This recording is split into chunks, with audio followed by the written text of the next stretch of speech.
বিয়ের ৩ মাসের মধ্যে জানতে পারি আমার স্ত্রী প্রেগনেন্ট। এই কথা শুনে বাড়িতে খুশির বন্যা বয়ে গেল, কারণ এই প্রথম সন্তান আসতে চলেছে আমাদের বাড়িতে। সবাই মধুমিতাকে নিয়ে খুশিতে আত্মহারা হয়ে পড়েছে। কে কী করবে কিছুই বুঝতে পারছে না। এক কথায় বলতে মধুমিতাকে সবাই চোখে হারায়, কারণ ও এই বাড়িতে প্রথম সন্তান নিয়ে আসতে চলেছে। বিয়ের কিছুদিনের মধ্যে আমি প্রবাসে চলে আসি। 1 মাস পর জানতে পারি আমার স্ত্রী প্রেগনেন্ট। আমারও ভীষণ খারাপ লাগছে, কারণ এই সময় আমি ওর পাশে থাকতে পারছি না, যে সময় আমাকে ও সব থেকে বেশি প্রয়োজন। বিয়ের পর বিয়ের 1 মাসের মধ্যে স্ত্রীকে প্রেগনেন্ট রেখে প্রবাসে চলে আসি আমি। প্রতিদিন কতবার যে ফোন করে তার কোনো হিসেবই রাখা হয় না। ভালো লাগে আমার, কারণ পাশে না থাকতে পারলে কি হয়েছে, ওকে ফোনে অন্তত সান্ত্বনা দিয়ে রাখার চেষ্টা করি সব সময়। মা মধুমিতাকে নিয়ে ডাক্তারের কাছে গেছে। ডাক্তার বলেছে ওকে কোনো ধরনের প্রেশার দেওয়া চলবে না, এতে মা ও সন্তান দুজনেরই ক্ষতি হতে পারে। মধুমিতা ছিল খুব সাধারণ একটা পরিবারের মেয়ে। আমি অন্য একটা মেয়েকে ভালোবাসতাম, কিন্তু আমার বাবা মা ওরা আমার পছন্দকে গুরুত্ব দেয়নি, কারণ ওরা প্রেম করা মেয়েদেরকে একদম পছন্দ করে না। পুরনো সময়ের মানুষ ওরা বলে যে মেয়েরা প্রেম করে বিয়ে করে তারা নাকি চরিত্রহীন মেয়ে হয়। অনেক কষ্ট করে ও বিয়ে করতে পারেনি সৌমিলিকে, যাকে আমি ভালোবেসেছিলাম। ভাগ্যে যা আছে ভাগ্যের দিকে তাকিয়ে বিয়েতে রাজি হই মধুমিতার সাথে। বিয়ে করে বুঝতে পারি বাবা মার পছন্দটাও এমন খারাপ ছিল না, কারণ মধুমিতা দেখতেও সুন্দরী অথবা অনেক বুদ্ধিমতীও। আমার সমস্ত কথাতে কখনো বাধা দেয় না। ভালোকে ভালো আর খারাপকে খারাপ বলার মতো সাহস মধুমিতার মধ্যে আমি দেখেছি।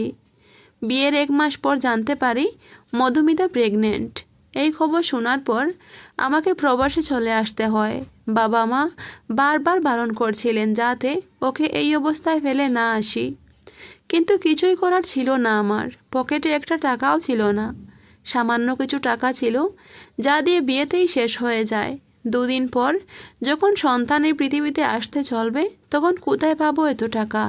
সেজন্য অনেক কষ্ট করে মধুমিতার থেকে বিদায় নিয়ে আসতে হয় প্রবাসে। আমি পাশে না থাকলেও বাবা মা, আমার ছোট ভাই বোন সবাই মধুমিতাকে অনেক ভালোবাসে। বাবাও বাজারও গেলে ওর জন্য কিছু না কিছু নিয়ে আসে। মাও নিজের মেয়ের মতো অনেক ভালোবাসে মধুমিতাকে। ও বুঝতেই পারে না যে ও এখন স্বামীর বাড়িতে আছে। যেমনভাবে বাবার বাড়িতে ছিল একইভাবে এখানে আছে। হয়তোবা সন্তানের মা হবে সেজন্য সবাই একটু বেশি ভালোবাসছে, কিন্তু এটা সত্যি যে সবাই মন থেকে মধুমিতাকে পছন্দ করে। আমি প্রবাসে আসার সময় ওকে একটা মোবাইল কিনে দিয়ে এসেছি, কারণ ফোন করার জন্য কখন কার কাছে যাবে এই কথা ভেবে টাকা ঋণ করে প্রথমে ওকে একটা মোবাইল কিনে দিই। আমাদের সম্পর্কটাও বেশ ভালোভাবেই চলছে। সৌমিলির সাথে যে ভালোবাসাটা ছিল, নিমিষের মধ্যে সমস্ত ভালোবাসা মধুমিতার মধ্যে চলে আসে, যা আমি কল্পনায়তেও ভাবতে পারিনি যে এমনটা কখনো হবে। এদিকে মধুমিতার ডেলিভারির সময় ঘনিয়ে আসছে। আমারও ভীষণ চিন্তা হচ্ছে কি হতে চলেছে আমাদের জীবনে। মধুমিতা প্রেগনেন্ট আজ প্রায় 7 মাস হয়ে গেছে। আচমকা একদিন আমার মোবাইলে একটা ভিডিও আসে নতুন নাম্বার থেকে।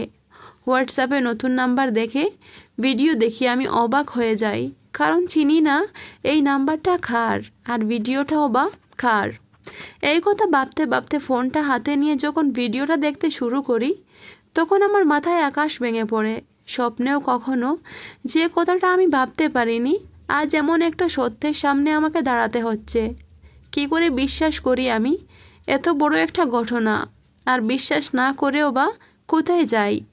ভিডিওটা কারও নয়, বরং আমার স্ত্রী মধুমিতার, যে অন্য একটা ছেলের সাথে খারাপভাবে শারীরিক সম্পর্কে লিপ্তভাবে ভিডিওটা দেখা যাচ্ছে। হয়তোবা এডিট করেও কেউ এমনটা করতে পারে, কিন্তু ভিডিওটা এমনভাবে যা এডিট করা অসম্ভব ব্যাপার। কোনো ধরনের নকল কিছু এই ভিডিওতে দেখতে পারছি না। এইসব দেখে আমার চোখে রক্ত চলে আসে। যে স্ত্রীকে নিমিষের মধ্যে এত ভালোবাসা দিয়েছি, ও সুখের জন্য সব কিছু করতে রাজি হয়েছি, কি করে সে আমাকে এত বড় ধোঁকা দিতে পারে। একবারের মতো বুঝতে চাইনি যে এই মানুষটা কে, কোথায় পেলো এই ভিডিওটা। সঙ্গে সঙ্গে আমার স্ত্রীর মোবাইলে ফোন করে এই ভিডিওটা ওকে পাঠিয়ে দেই। এই সব কিছু দেখেও বলে যে এসব নাকি মিথ্যে কথা, ও এভাবে কারোর সাথে কোনো খারাপ সম্পর্কে লিপ্ত হয়নি কখনো। মধুমিতার কথা শুনে আমার আরও বেশি রাগ চলে আসে, কারণ এত বড় পাপ করেও মাথা নিচু করে কথা বলছে কি করে।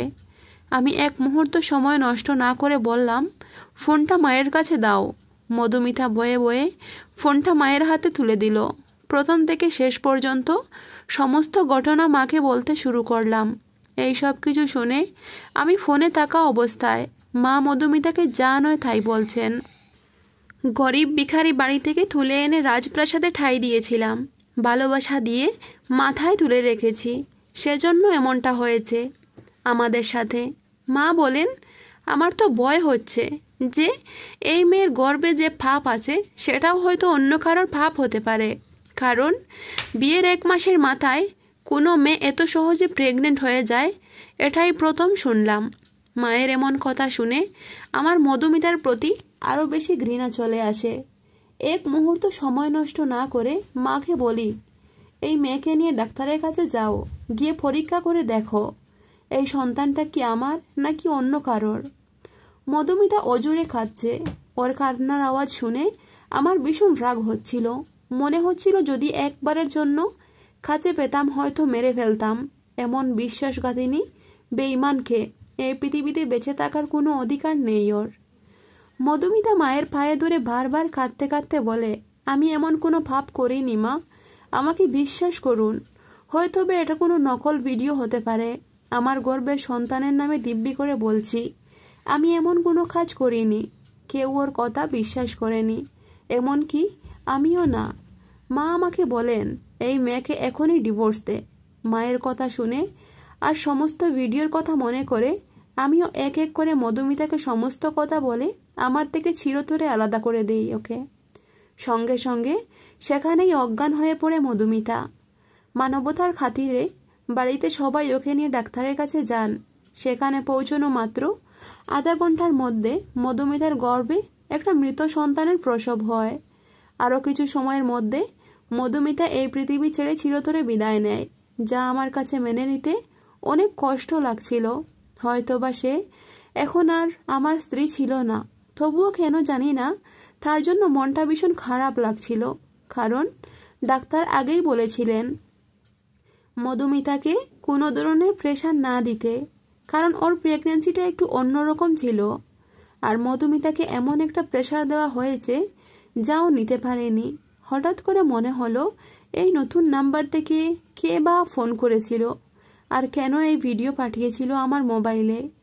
এই সত্যিটা জানার জন্য যখন আমি ওই নাম্বারে ফোন করি, জিজ্ঞেস করি যে এই ভিডিওটা কোথায় পেয়েছে অথবা কেন আমাকে দিয়েছে, উত্তরে অপার থেকে এমন একটা কথা শুনতে পাই যা শুনে আমার সারা শরীর পাথর হয়ে যায়।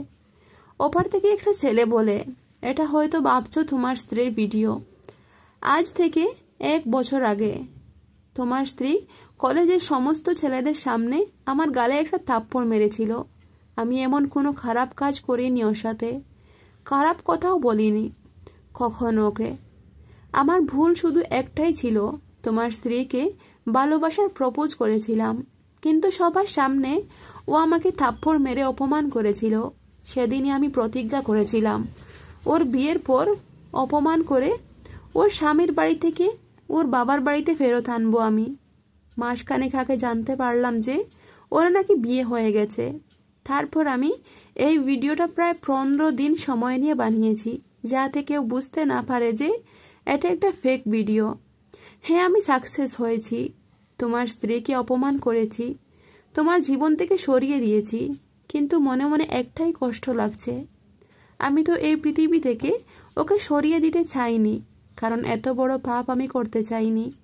আমি আমার মনের রাগ পুষে রেখেছিলাম, সেটাও আমার অনেক বড় অন্যায়, যার জন্য আজ এত বড় একটা ঘটনা ঘটে গেল। যদি পারেন তাহলে আমাকে ক্ষমা করে দিবেন। এর চেয়ে বেশি আর কিছু বলার মতো ভাষা আমার কাছে নেই। ছেলেটার এমন কথা শুনে আমি কি করব কিছু বুঝতে পারছিলাম না।